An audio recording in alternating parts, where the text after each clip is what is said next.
สวัสดีพบกับข้าพเจ้าเอ็กไซกราฟิกสอนกราฟิกออนไลน์สำหรับคลิปนี้จะเป็น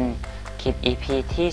10ก็คือตอนที่10สำหรับตอนที่10เราจะมานำเสนอในการสร้างเมนูอาหาร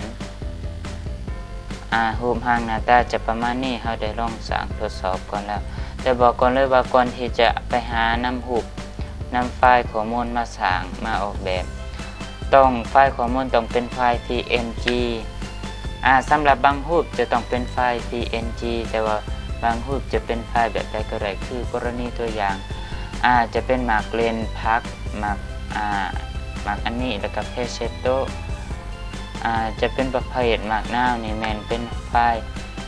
PNG ก็คือไฟล์ที่บ่มีพื้นหลังแต่สำหรับรูปภาพแฮมเบอร์เกอร์หรือว่ารูปนี้แล้วก็รูปภาพพื้นหลังจะเป็น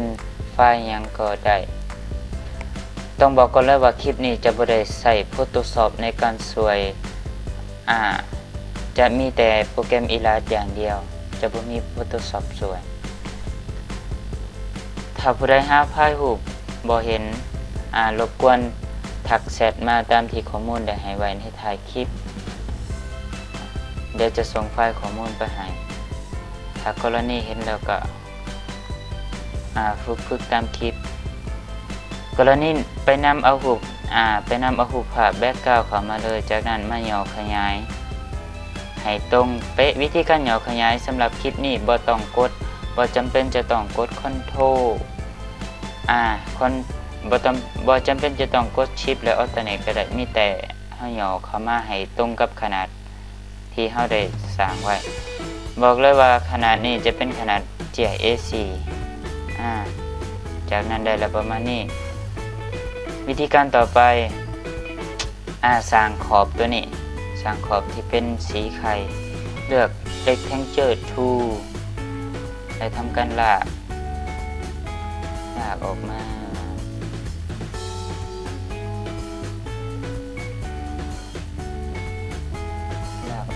ประมาณนี้ส่วนนี้มันเกินไปก็ยับเข้ามาก็ได้จะได้ประมาณนี้จากนั้นเส้นขอบตัวนี้จะอายุ7 pt ส่วนฟิลมันก็คือขีดขาทิมบ่ต้องการฟิลถ้าเฮาเอาฟิลมันก็จะเป็นประมาณนี้เฮาขีดขาทิมก็ต้องการฟิลจากนั้นทำการล็อกเลือกทัชซีทั้งสองมาที่เมนู Object และเลือก Lock และ Selection จากนั้นไปสร้างไฟล์สี่เหลี่ยมนี่ขึ้นมาสร้างซับสี่เหลี่ยมขึ้นมามันเลือกเครื่องมือ Rectangle Tool คือเก่าจะเอาตรงกลางประมาณนี้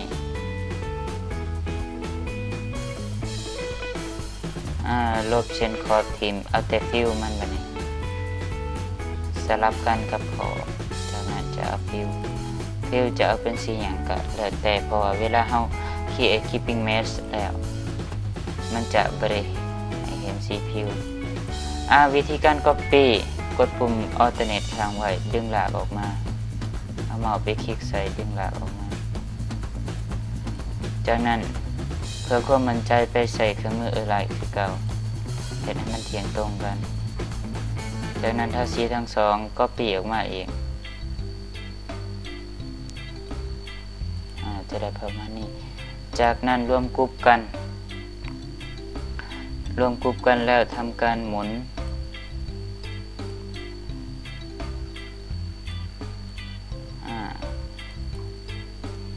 จากนั้นไปเอาไม้บรรทัดมาแทกเอาไม้บรรทัดมาอยู่ตรงกลางวิธีการเอาไม้บรรทัดก็คือกด Ctrl R หรือว่าปุ่ม Ctrl ในคีย์บอร์ด Ctrl บวก R หรือว่าจะไปเปิดเอาอยู่วิวก็ได้ Smart Guide จากนั้นดึงบรรทัดออกมาเลยมันอยู่ข้างกลางแบบนี้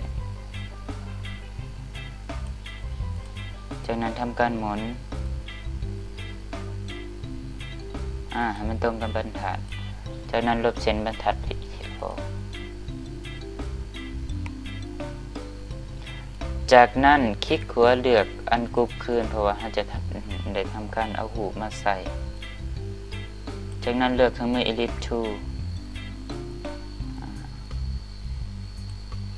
จะประมาณนี้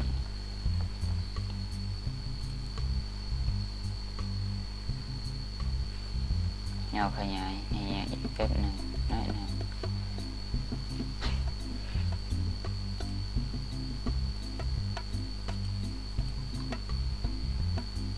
จากนั้นไปนำไฟล์รูปภาพเข้ามา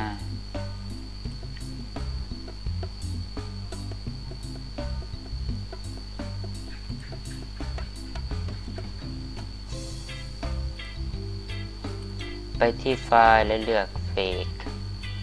ปีกเอารูปภาพที่เราต้องการถ้าเฟกถ้าเลือกเอาเฟกแล้วมันจะเลือกมาได้เทละรูปแต่ว่ารูปที่เราเอาออกมาจากเฟกมันจะมาทับหน้าเดียวกันมันจะเป็นไฟล์ในหน้าเดียวกันถ้าเราโอเพนออกมามันจะเปิดเป็นหน้าใหม่คือกรณีตัวอย่างที่เป็นลายหน้าเอกสารแบบนี้มันจะมีคนแตกต่างกันมองนี้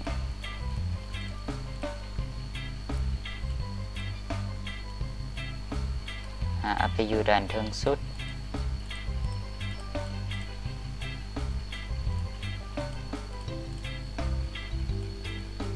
ต้องบอกก่อนเลยว่าก่อนที่จะ create keeping mat ได้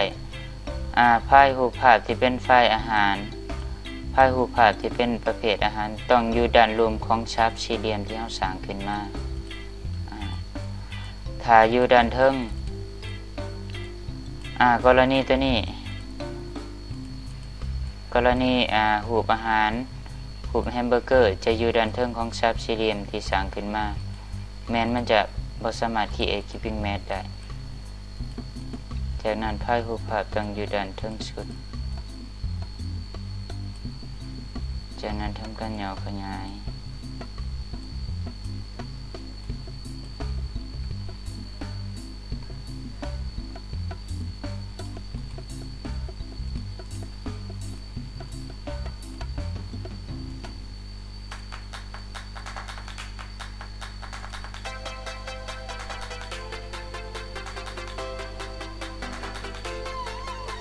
อย่าลืมว่า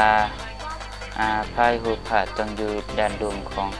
ชาร์ปสี่เหลี่ยมที่เราสร้างขึ้นมาถ้าสีเหลือกวัตถุทั้งสองคลิกไปเลย create keeping mat อีกภาพถ้าเป็นภาพอยู่ด้านรวมคือภาพนี้เดี๋ยวจะขอเร่งเวลาหน่อยนึงเพราะว่าเพื่อประหยัดเวลาในคลิปบ่อยากให้คลิปยาวเกินไปถ้าคลิปยาวเกินไปหลายคนอาจจะเห็นผ่าน YouTube เห็นผ่านนี่ยังถ้าคลิปมันยาวนานเกินไปก็บ่มักที่จะเข้าไปเบิ่งก็คือแบบรำคาญแบบประมาณแบบว่ามันดนแล้วบ่อยากเบิ่งจากนั้นไปนำเอาไฟล์ภาพ PNG เข้ามาก็คือภาพที่บ่มีพื้นหลังจะเป็นหมักแครอท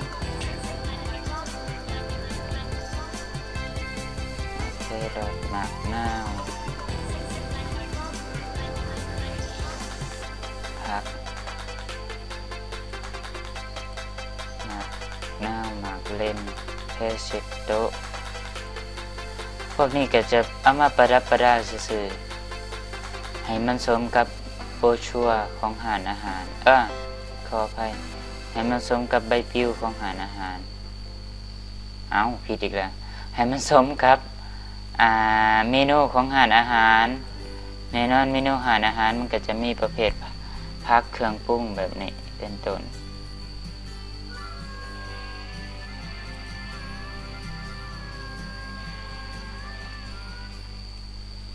ถ้าไปเลือกเฟกก็คือแทนทีมันจะสามารถเลือกได้แต่ปูเพียวต้องเอาเข้ามาทีละรูปจากนั้นทำการย่อขยาย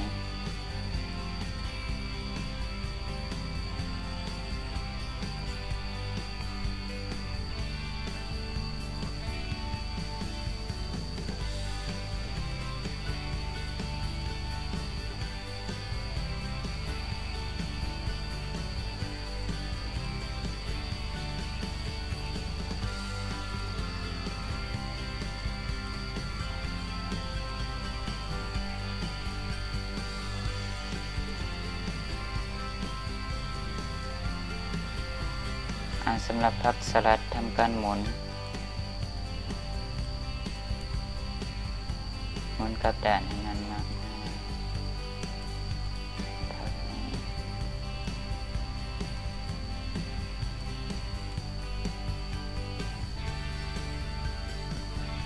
จากนั้นจัดวางตำแหน่งให้มันประดับประดาแล้วแต่ต้องการเอาไว้อยู่ใส่ก็บ่เป็นหยังขึ้นกับไอเดียผู้เฮาผู้จัดทำว่าจะเป็นจะต้องคือกันเป๊ะๆถ้าผู้ใดเฮ็ดตามคลิปแนะนำให้ดีไซน์ออกมาให้มันงามๆกว่านี้ก็ได้ถ้าหากดีไซน์งามมันก็จะมีผลประโยชน์มันจะดึงดูดตาของลูกค้ามันเป็นการเอิ้นลูกค้ามากินอาหารอยู่ร้านแต่เฮาดีไซน์บ่งามมีแต่เจีย A4 แล้วก็เขียนชื่อรายการอาหารความสนใจของลูกค้าก็จะมีน้อยนี่คือผลประโยชน์ของการดีไซน์ออกมาให้งาม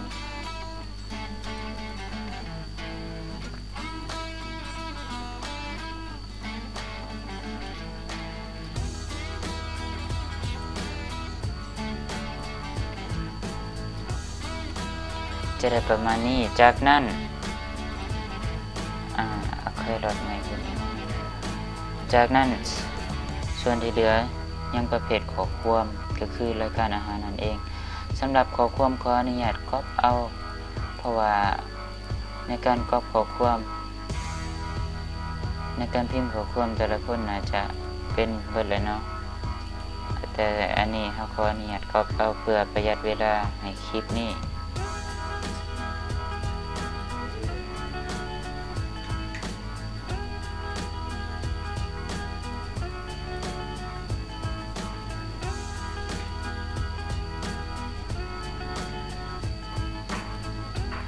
ใส่ชื่ออาหารลงไปใส่เมนูลงไปใส่ชื่ออาหารและเมนูจากนั้นถือว่าเป็นที่สำเร็จเรียบร้อยสำหรับในการออกแบบเมนูอาหารตัวใดบ่พอใจก็ปรับขยายขึ้นสำหรับคลิปนี้จบลงเพียงเท่านี้ถ้าหากใครบ่เข้าใจตัวใดรบกวนกรุณาทักติดต่อมาในตามที่ข้อมูลที่ได้ให้ไว้ในถ่ายคลิปขอบใจ